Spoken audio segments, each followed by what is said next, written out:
I'm Roy Lee Lindsay with the North Carolina Pork Council, and I want everyone to remember bacon makes everything better.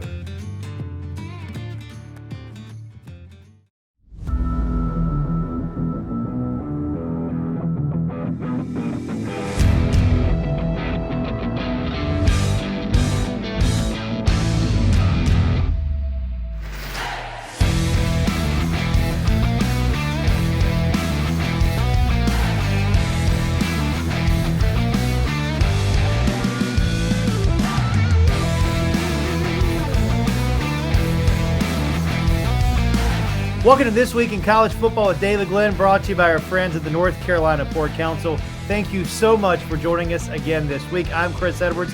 Happy to be back with DG here for year 2 of our quickly growing North Carolina Sports Network. Now, on our show in 2024, DG and I will mostly look ahead at the upcoming week's college football matchups. We'll also discuss college football's biggest headlines and take a quick glance back with some of DG's expert analysis and biggest games and developments from the previous week's schedule. DG now in his 38th year covering college football, both here in North Carolina and around the Atlantic Coast Conference. DG, always good to be with you. It's great to see you, Chris. Appreciate you.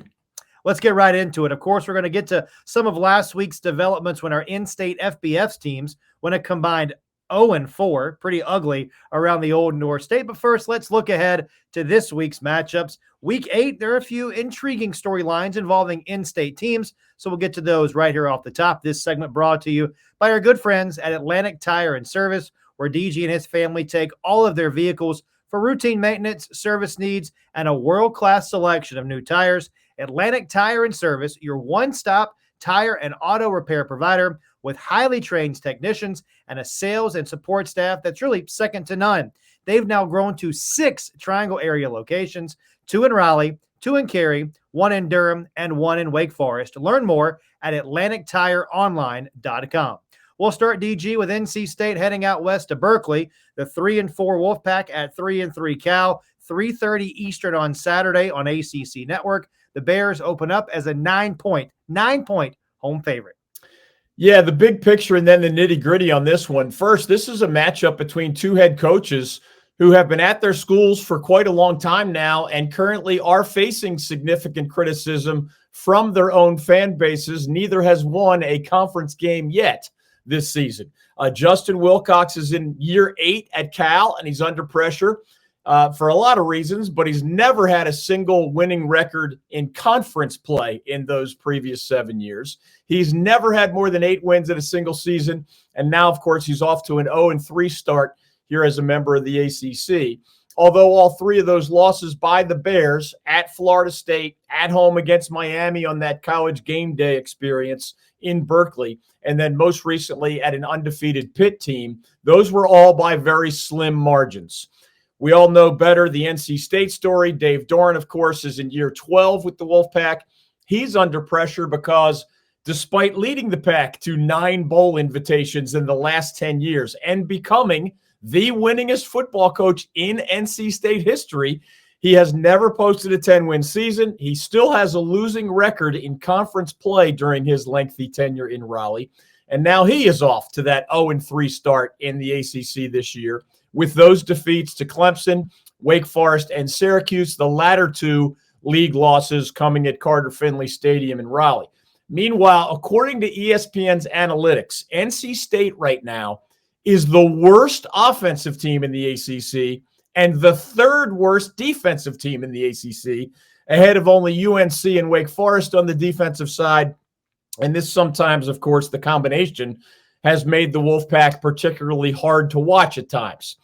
In terms of the nitty-gritty matchup, the biggest difference in these teams so far this year is that Cal has found at least one thing that it does really well most weeks, and that is play high-level defense. The Bears are giving up only 17.8 points per game, which ranks 3rd in the ACC, and they've also posted 13 interceptions, which is actually tied for the most in the entire country right now.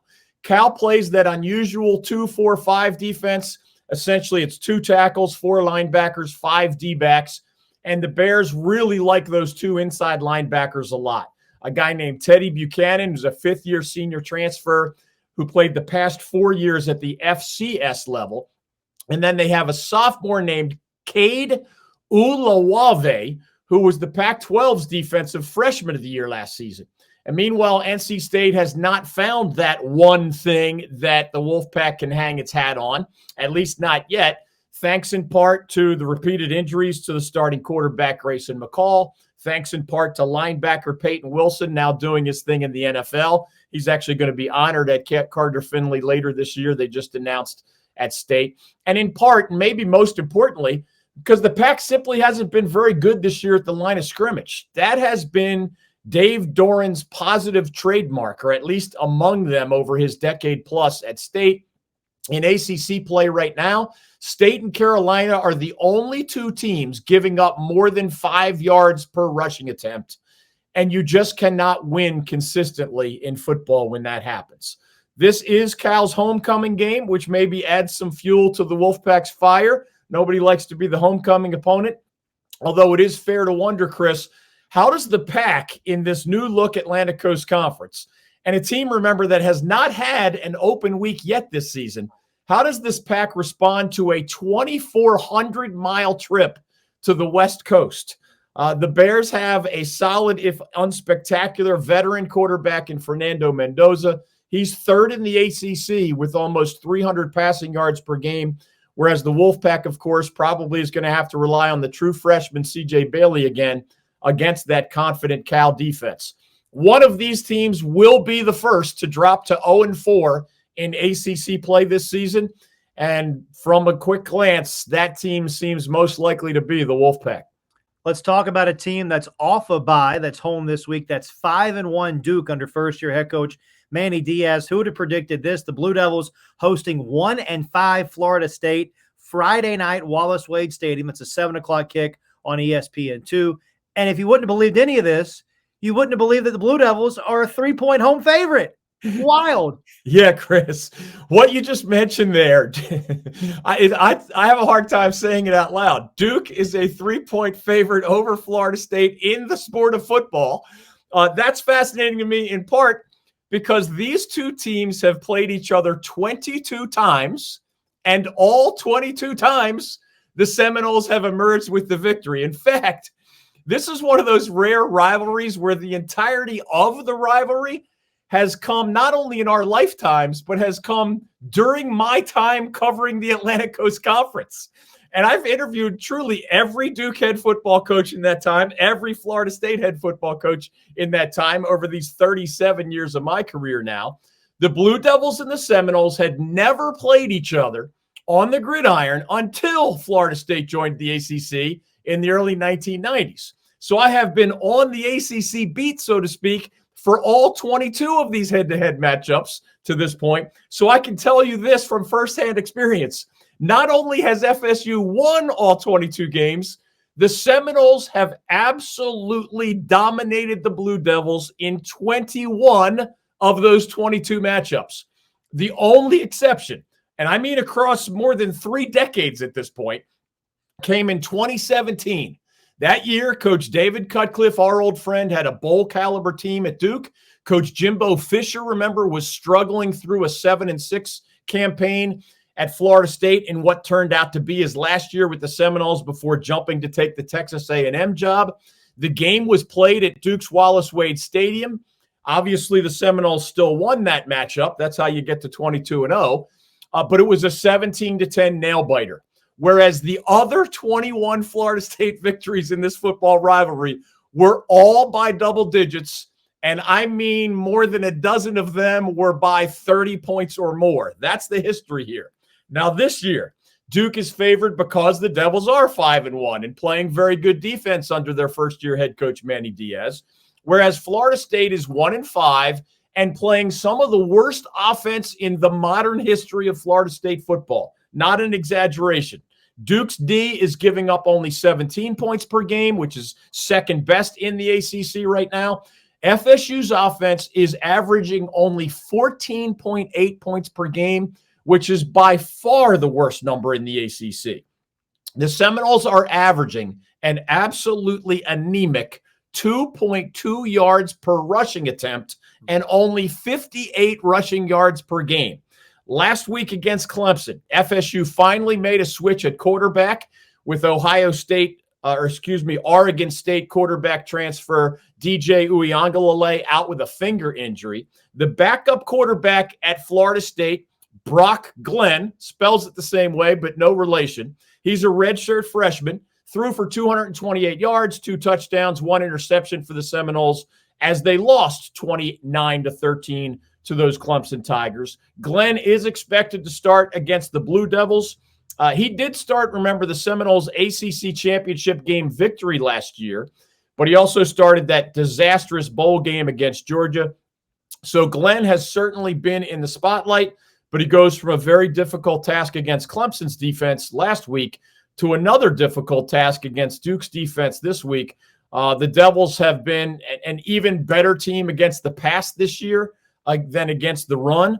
But Manny Diaz knows what he's doing on that side of the ball. So some combination of Mike Norvell and his backup QV, Brock Glenn, are going to have to come up with some surprises if they're going to beat the Blue Devils. What about the game in West Point this week? 3-3 East Carolina at 23rd ranked Army. Army number now 6-0 on the season. This is a noon Saturday game on ESPN2. Army a 15-point home favorite. Yeah, this game is interesting to me for a few reasons. One, ECU coach Mike Houston's coming off that horrific 2-10 campaign last year. His team just lost to the Charlotte 49ers, a newcomer to the American Athletic Conference, for the second year in a row. And his players are smart enough to know that Coach Houston is essentially fighting for his job at the best possible time, heading into a game against a team that runs the triple option, which is difficult to prepare for under any circumstances. Your scout team cannot duplicate the way Army runs the triple option, but at least these Pirates had the full 2 weeks to prepare for these Black Knights. Number 3, this is that national TV game, as you mentioned, on Saturday afternoon against not just any Army team, but a nationally ranked Army team that is 6-0 and that 2-touchdown favorite roughly. But with all due respect to the Black Knights, they have not beaten a single quality football team so far this year. Their 5 FBS victims, Florida Atlantic, Rice, Temple, Tulsa, and UAB, have a combined record of 8 wins and 22 losses. So basically, to this point, Army has beaten up on the bottom half of the American Athletic Conference. Now, this is the Pirates' chance to prove, if they have it in them, that they are better than all of those other teams in the bottom half of the AAC, that they're not cellar dwellers themselves. It is still hard for me to believe, Chris, that 2 weeks ago, ECU gave up that many points in a 55-24 loss to Charlotte, because I think the Pirates have pretty decent personnel on the defensive side of the ball. It was also disappointing when Caton Hauser, the Michigan State transfer that a lot of Pirates fans had been calling for at quarterback, he finally got his chance against the 49ers, and he played not just poorly, but really, really poorly. When Mike Houston was asked this week about the starting QB against Army and whether it would be Hauser or the extremely turnover-prone but also kind of exciting at times season-long starter Jake Garcia, Coach Houston answered, quote, "whoever gives us the better chance to win," which is coach speak, of course. But I'd have to guess that the guy who has shown the ability to throw the ball around while in a Pirates uniform and make big plays, Garcia, will get the nod. Regardless, ECU's defense will have to be the starting point if there's going to be an upset in this one, because Army, they have a senior quarterback named Bryson Daly. He's almost 225 pounds. He's really tough to tackle. He rarely throws the ball, but he's 8th in the nation with 123 rushing yards per game. That's the number 1 rushing quarterback in the entire country, and he's been leading one of the most efficient offenses in all of college football. The Black Knights really rarely throw the ball, but they're averaging a national best 370 rushing yards per game and almost 40 points per game. And the way they run that triple option offense, it takes only one missed assignment or one slip up by a defensive player for Army to make a big play or break a long run for a touchdown. The bottom line here is that this is a very tough matchup for anybody. But if that ECU defense can take advantage of the extra week of preparation and somehow limit Army's big plays, the Pirates at least would have a chance to shock the world because the Black Knights are not an elite team on defense. So maybe Garcia can get the Pirates going a little bit on that side of the ball. All right, DG, as we wrap up this opening segment, give me a game or two involving other in-state teams that are maybe worth more of a brief mention this week. Yeah, Wake Forest at UConn. I am aware that UConn's record right now is 4-2, but that is not a good football team. I watched the Huskies lose to Duke. That makes this a great opportunity for the 2-4 Demon Deacons of Dave Clawson to put up a big number with what I still think is a very talented crew offensively. Maybe the Deeks can make one more step toward possible bowl eligibility in this one. And the other one worth mentioning briefly, 3-3 Charlotte has an assignment similar to the Pirates' trip to Army. The 49ers head to number 25 ranked and 6-0 Navy. When's the last time Navy and Army were both 6-0 at midseason? The 49ers are understandably a 17-point underdog to the midshipmen in this game, but the undefeated Middies do not play great defense. So if there's a path to upset to an upset for Charlotte, as I said with the Pirates, it would be building on, in the 49ers case, that 55-point output they had against ECU in that dominating win over the Pirates 2 weeks ago, when Charlotte's true freshman quarterback, Deshaun Purdy, threw for more than 200 yards for the first time in his entire college career. All right, stay with us. We'll have more of This Week in College Football with David Glenn, presented by the North Carolina Port Council, coming up in just a moment. In sports, we talk a lot about impact players who make a positive difference. When it comes to our state's economy, the North Carolina pork industry is a true MVP. Each year, the pork industry plays an important role in supporting rural communities across our state. It contributes more than $10 billion a year to the North Carolina economy and supports more than 44,000 jobs. Learn more about their positive impact at ncpork.org. The North Carolina Pork Council, the foundational partner of the North Carolina Sports Network.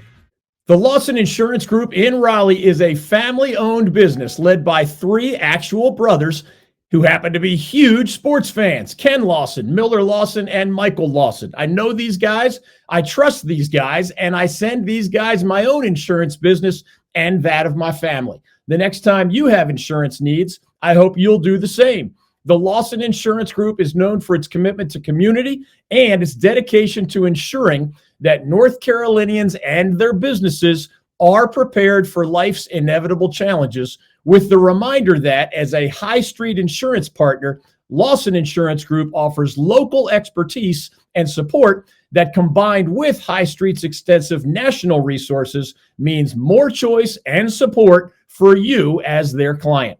To learn more, search Lawson Insurance Group online. The Lawson Insurance website will be the first link that pops up.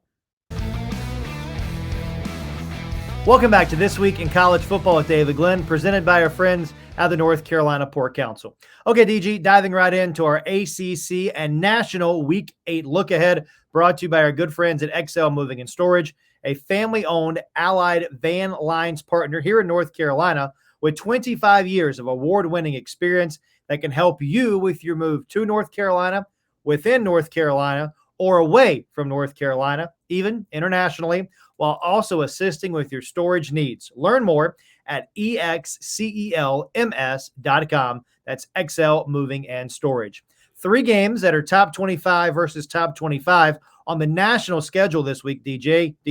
And at this point in the season, some repercussions maybe for that expanded college football playoff of 12 teams that we've heard so much about. But the downside for the ACC, all 3 of the matchups that fit this high-profile description that we're talking about are conference games in either the SEC or the Big Ten, but we're going to tackle a visit from Notre Dame, which has highly ranked the Irish, coming to ACC country. We'll talk about that in just a second. First, though, we go to this newly expanded Southeastern Conference, one of the league's modern heavyweights, visiting one of the brand new members with extremely high stakes on the line this Saturday night, 5th-ranked Georgia at number 1 Texas. ABC 7:30 Saturday night. Longhorns a 4-point favorite in Austin. Yeah, man, I wish we had more of these style games here in ACC country, but ESPN's College Game Day, as you would expect, that show is in Austin, Texas for this one, under 4th-year coach Steve Sarkisian, who, remember, went 12-2 last year and made the 4-team version of the college football playoff with the Longhorns.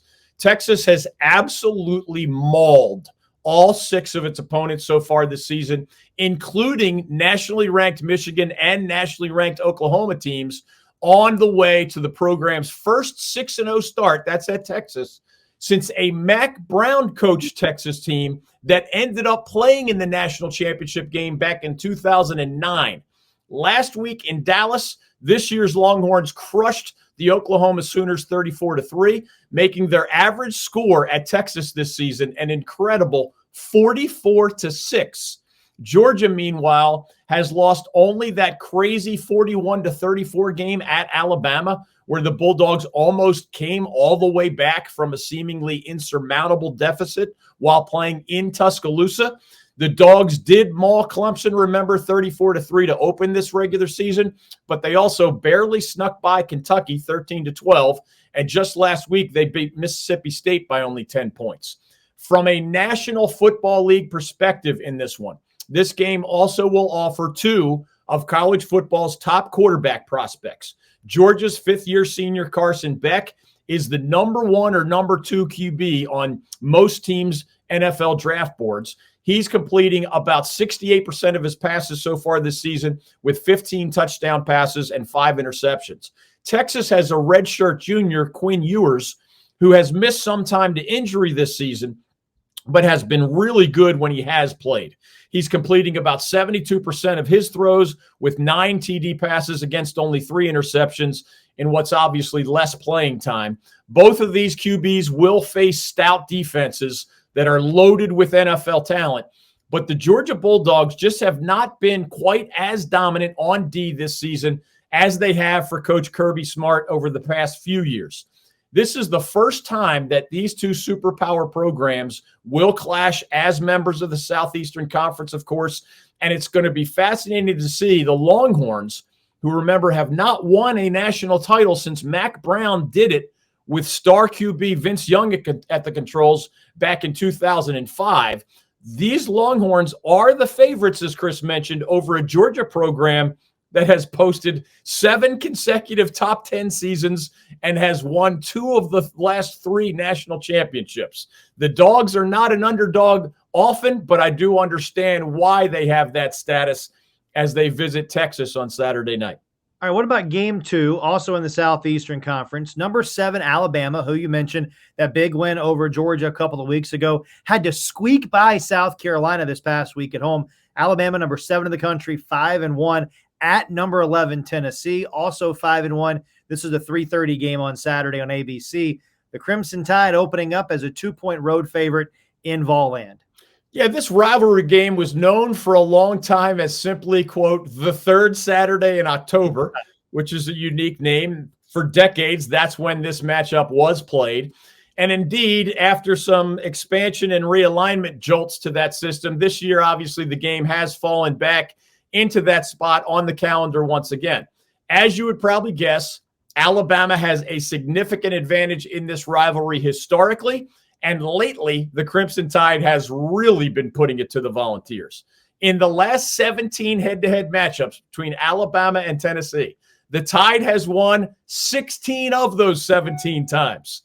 However, all of that recent dominance came under the legendary coach Nick Saban, one of the greatest in college football history. And at least for now, it's not clear whether Alabama has any coaching advantage over Tennessee. Kalen DeBoer is in just his first year at Alabama after Saban's retirement and after DeBoer had short but successful tenures at Fresno State and Washington as a head coach. Josh Heupel, remember, is in his 4th year at Tennessee after a short but successful tenure at Central Florida, and he has averaged 10 wins per season with the Volunteers over these last 2 years. Tennessee has been playing maybe the best defense in the entire country so far this season, and the Volunteers' only loss was a low-scoring affair at Arkansas. Alabama's lone defeat was that shocking 40-35 loss at Vanderbilt a couple weeks ago.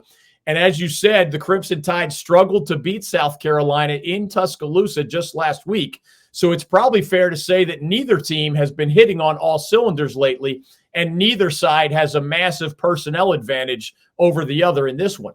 It's going to be interesting to see if the Vols can take advantage of one of the great home field environments that I've personally experienced in all of college football. Meanwhile, at the quarterback position, Alabama's Jalen Milroe could not run the ball against either Vandy or South Carolina in those very close games. And he just seems to be much less effective when the defense can take that away from him. So that'll be one of the keys to the game, obviously, for the Tennessee defense, which has really been playing great in all phases. On the other side, the Tennessee young quarterback, Nico Iamaleava,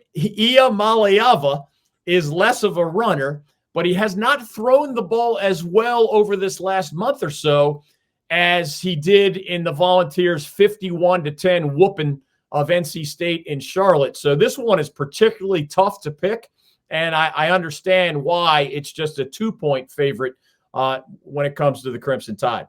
Our last game in this segment, DG, has an ACC angle. Number 12, Notre Dame, the Irish, 5-1 on the year at 5-2 Georgia Tech. Saturday, 3:30 on ESPN. Notre Dame, an 11-point favorite in Atlanta. Of note, this game being played at Mercedes-Benz Stadium, not on campus at Bobby Dodd Stadium.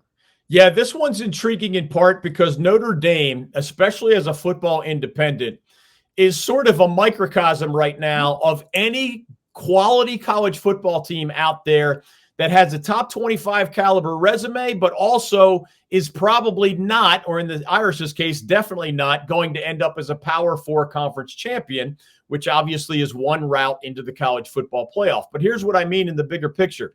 At 5-1, with quality wins over Texas A&M and Louisville, but also that home loss to Northern Illinois, the Fighting Irish know that if they run the table, they're definitely going to make the college football playoff, right? They're ranked number 12 right now. So if you somehow turn a 5-1 record into an 11-1 regular season record, there is absolutely no way that they would be left out. However, if the Irish slip up just one more time and finish 10-2, they'd probably be on college football's new version of the infamous bubble.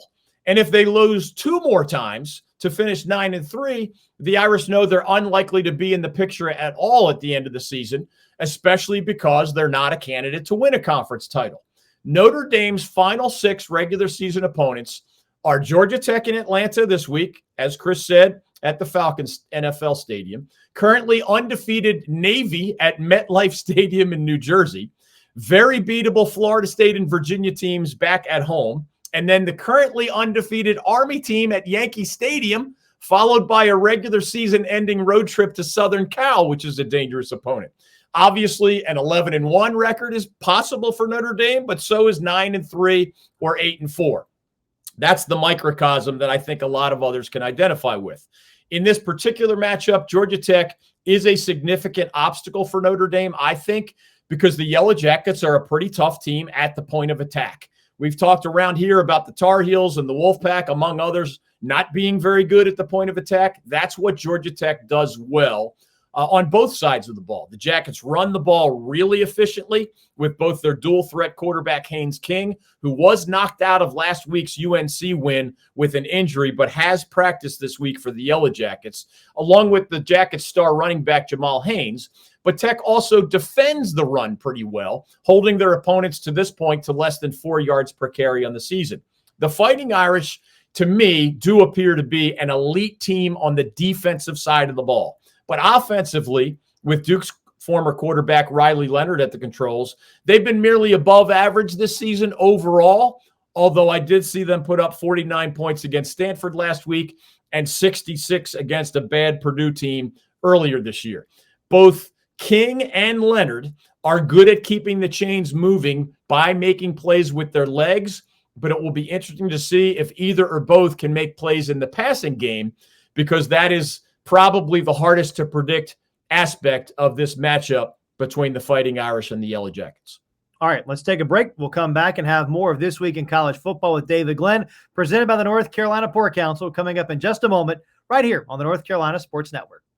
If you are anywhere near Wilmington, North Carolina, and looking for a little live music, a cold beer, a tangy slushie, a fun crowd, or just a taste of the good life at the beach, Jimmy's Bar in Wrightsville Beach is the place for you. Located on North Lumina Avenue, just 1 block from the sand and waves of the Atlantic Ocean, Jimmy's features a full bar with nightly beer and drink specials, and it hosts musical performers almost every day of the year.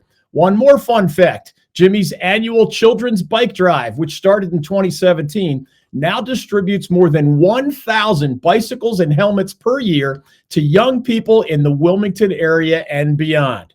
Jimmy's Bar, your home away from home on Lumina Avenue in Wrightsville Beach. King Neptune Restaurant in Wrightsville Beach is the longest running restaurant in New Hanover County. That's since 1947, and it recently was renovated to an impeccable degree by our good friends Jimmy Galise and his amazing wife, Keaton. Their outstanding chefs offer fresh local seafood, salad options, and creative, tasty variations of pork, beef, and poultry dishes.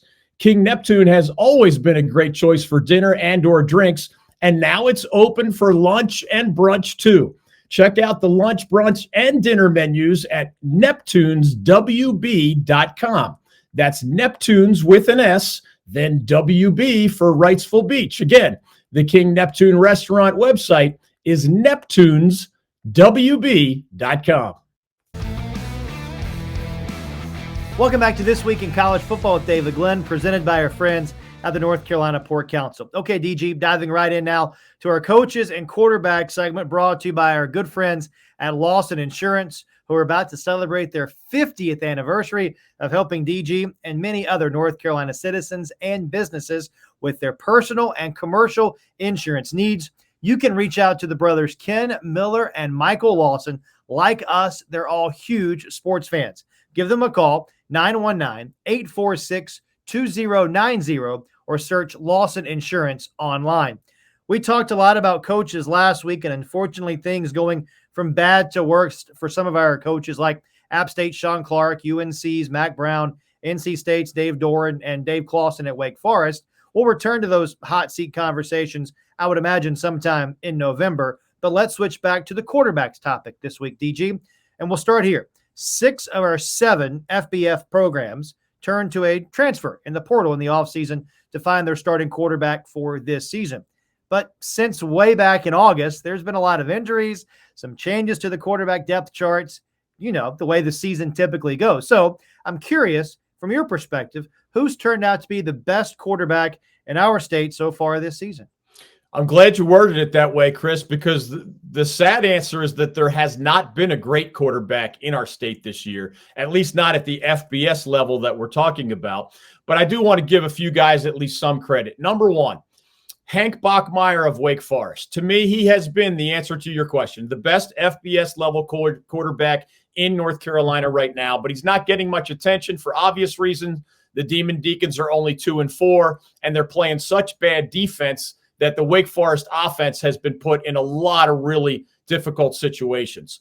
But Bachmeier is a 25-year-old, 6th-year senior who spent 4 years at Boise State, 1 year at Louisiana Tech before transferring to Wake Forest. He was the full-time starter for Boise State 3 years ago. He was the full-time starter last year at Louisiana Tech.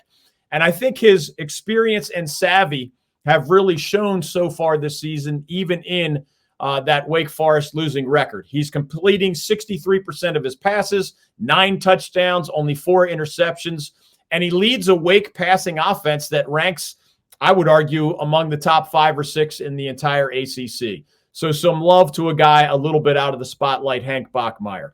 Quick hitters as well. Malik Murphy of Duke. I'm not overwhelmed by his style or his efficiency or his production, but the number one job of any quarterback at any level is to lead your team to victory. And right now, Malik Murphy, the Texas transfer at Duke, is the only in-state FBS quarterback who's doing that at a high level. The Blue Devils are 5-1 at the midway point, mostly because of their strong play on defense. But remember, Malik Murphy came up absolutely huge late in the Blue Devils' double overtime win at Northwestern. And he also put his signature on one of the biggest comebacks in the history of Duke football when the Devils edged Carolina 21-20 in Durham after trailing 20-0 in the second half of that game. And last but not least, Joey Aguilar of App State. He is leading the Sun Belt Conference in passing with almost 300 yards per game. I am not blind to his errors this year. He's not nearly as efficient. Only 11 touchdown passes, way too many interceptions. But it's not his fault that the Mountaineers are playing the worst defense in the entire Sun Belt Conference and putting him and the App State offense in a lot of really difficult predicaments. He has struggled this season, Aguilar, just as the Mountaineers have struggled around him pretty much all year. But he was definitely the best quarterback in North Carolina a year ago at the FBS level. And I still see a lot of talent in there, even though the pieces around him are not giving him much support. All right, let's talk about the ACC as a whole now as it relates to the quarterback position, DG. If you were voting for the all-ACC squad in the midseason, you're at the halfway point. The league, as you know, 17 football team members now. Who would be your top 3 quarterbacks in the ACC at this juncture in the season? Clear-cut top 2, Chris, in my eyes. Cam Ward of Miami, Kyle McCord of Syracuse. Cam Ward is a fifth-year senior transfer from Washington State. He was the preseason ACC Player of the Year in the media's balloting, and he's the clear-cut favorite right now to be the postseason ACC Player of the Year, which obviously is the honor that actually matters. Ward is leading a Miami squad that is averaging about 48 points per game. That number does lead the nation as we speak, while he personally is averaging about 370 passing yards per game, another number that leads the nation. Cam Ward is completing almost 70% of his passes and has 20 touchdown throws. That's tied for number 1 nationally, and he has only 5 interceptions. Obviously, the Canes are 6-0, mainly because of Cam Ward. In the guy's last 2 outings, he led dramatic comebacks for UM in high-scoring games against Virginia Tech and more recently at Cal. Kyle McCord of Syracuse, meanwhile, he's the senior transfer from Ohio State, where I can't forget this number, he led the Buckeyes as a starting quarterback to a 12-1 record, which would, of course, in most contexts, have a school begging you to stay. But after being 12-1 as a starter at Ohio State, give the dude some credit. He's 5-1 as the starter for the Orange under a first-year coach, Fran Brown, who was expected to be in a little bit of a rebuilding mode. Kyle McCord is actually right behind Cam Ward in some of the most important national statistics. He is second to Ward nationally with 360 passing yards per game, and he's tied for third nationally with 19 touchdown passes, in McCord's case against only 6 interceptions. One other very important thing to remember about Kyle McCord is that unlike, say, a Cade Klubnik at Clemson and Eli Holstein at Pitt, even Cam Ward at Miami in this case, he gets very little help from the team's rushing attack.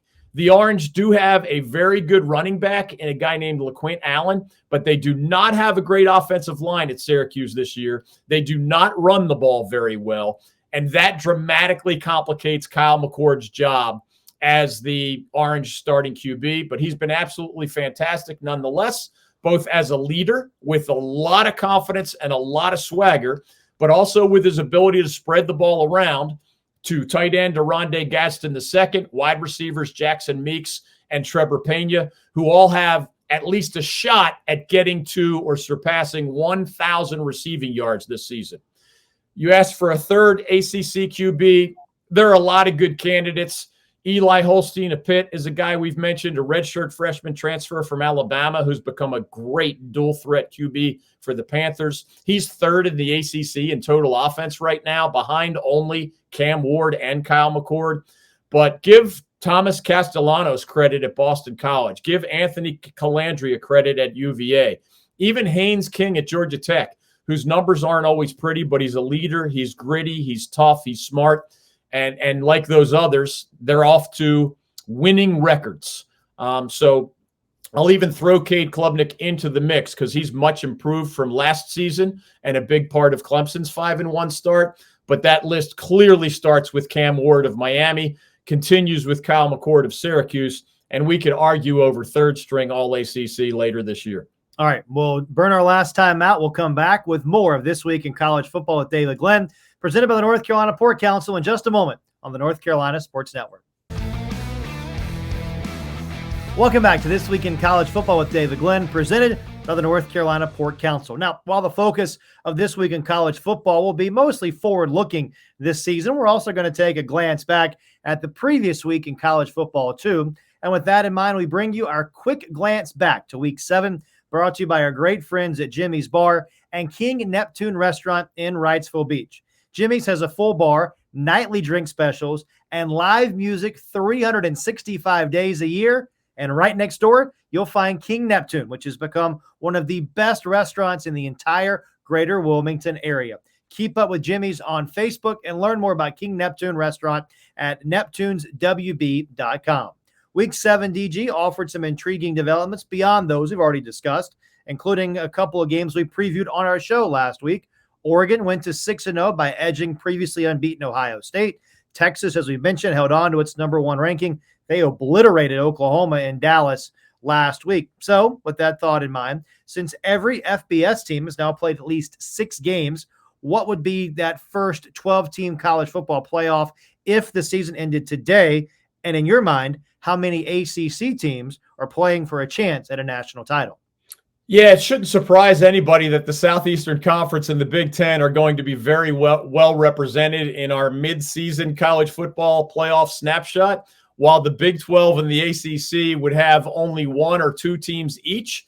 And that may be how it works out in December, too, when, of course, these things ultimately do matter. But right now, the 4 conference champions that would receive first-round buys would be 6-0 Texas of the SEC, 6-0 Oregon of the Big Ten, 6-0 Miami of the ACC, and then 6-0 Iowa State, kind of quietly, in the Big 12.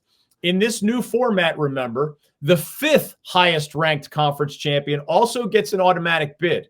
And right now, just playing our game, that would be 5-1 Boise State of the Mountain West Conference, whose only loss this season, remember, was a very close game at undefeated Oregon.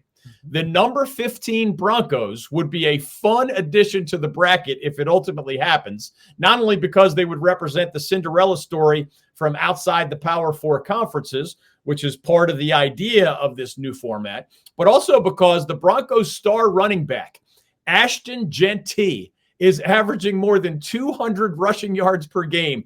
That is 50 yards more than any other player in the country. He also leads the nation with 18 touchdowns and is obviously among the top candidates for the Heisman Trophy, at least at this point. Once those 5 highest-ranked conference champions are slotted into this new 12-team college football playoff, that's when the selection committee votes in the 7 at-large teams. And right now, just based on the polls, remember the actual committee has not yet put out its first poll, the 7 at-large teams right now, just for fun, forecasting ahead perhaps, that would include Penn State and Ohio State of the Big Ten, Clemson of the ACC, and 4 more teams from the SEC, Georgia, Alabama, LSU, and Tennessee. Among the teams that would be barely left out in our if the season ended today scenario are 5-1 Notre Dame, 6-0 BYU, 5-1 Texas A&M, 6-0 Indiana, 6-0 Pitt, 6-0 Army, 5-0 Navy.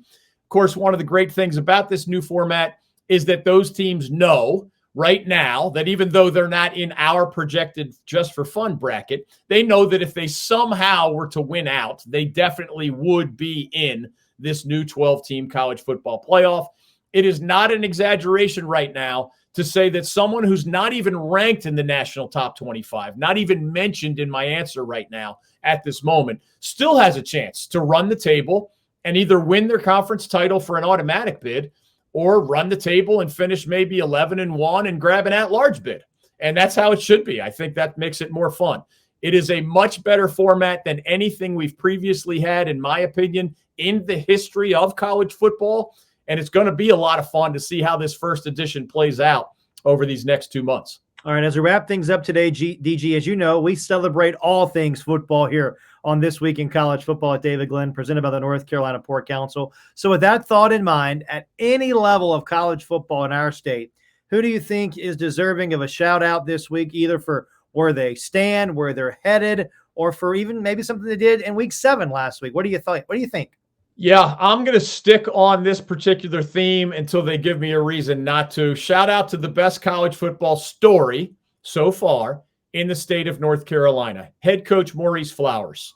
He has Johnson C. Smith University, a Charlotte-based school where Coach Flowers was once an all-conference quarterback himself, off to its first 6-0 start since 1969, which is also the only time in a century of football that program has won the league championship in the Central Intercollegiate Athletic Association, a.k.a. the CIAA, the league that JCSU has been a part of for almost 100 years now. This year's Golden Bulls have been ranked in the Division II coaches poll, the top 25 at that level, for the first time in program history.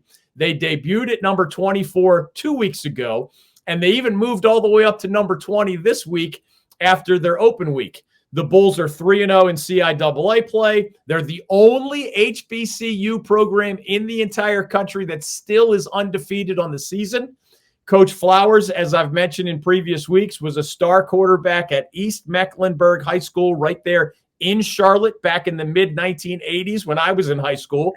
And since his time as Johnson C. Smith's star quarterback, he has worked his way up the high school and college coaching ranks over 3 decades now, basically. In 2022, Coach Flowers took over a program that had gone 16-43 over the previous 6 seasons. Under Coach Flowers, the Golden Bulls went from 2-7 in year 1 to a 7-4 record and a bowl appearance in year 2 last season. And now year 3 obviously gives them at least a chance at what would be the best season in the history of a program whose first game was played all the way back in 1892. 1892. The Golden Bulls did have that open week. On Saturday, they host Shaw University at their on-campus facility, the Irwin Belk Complex. So good luck to Coach Flowers and the Bulls as they continue this fascinating attempt to make history right there in the Queen City. All right, that'll do it for us this week on This Week in College Football with David Glenn. A huge thanks to our friends of the North Carolina Pork Council for being the founding partner of the North Carolina Sports Network. And we welcome Atlantic Tire and Service, now with 6 locations in the Triangle, as our newest sponsor. A quick reminder that DG and his staff post daily articles at our fast-growing website, ncsportsnetwork.com, which also has direct links on the homepage to this YouTube channel, the wide variety of places you can get on-demand audio and podcast of our show, The David Glenn Show, and all of our other offerings. And don't forget, it also has updates on year 2 of our Old North State Tailgate and Traveling Sports Circus, which had a wonderful trip last weekend to Wilmington, North Carolina for our North Carolina Pork Council football weekend at the beach. That 2-day tailgate tour stop included multiple visits with our good friend Bob Hubbard at the original Salt Works on Oleander Drive in Wilmington, plus our friends Jimmy and Keaton Galise at Jimmy's Bar and King Neptune Restaurant in Wrightsville Beach. So go to our social media accounts for some of those highlights, and you can find out more information about our upcoming tailgate tour stops on our website, ncsportsnetwork.com. For DG, I'm Chris Edwards. Thanks again for joining us for This Week in College Football right here on the North Carolina Sports Network.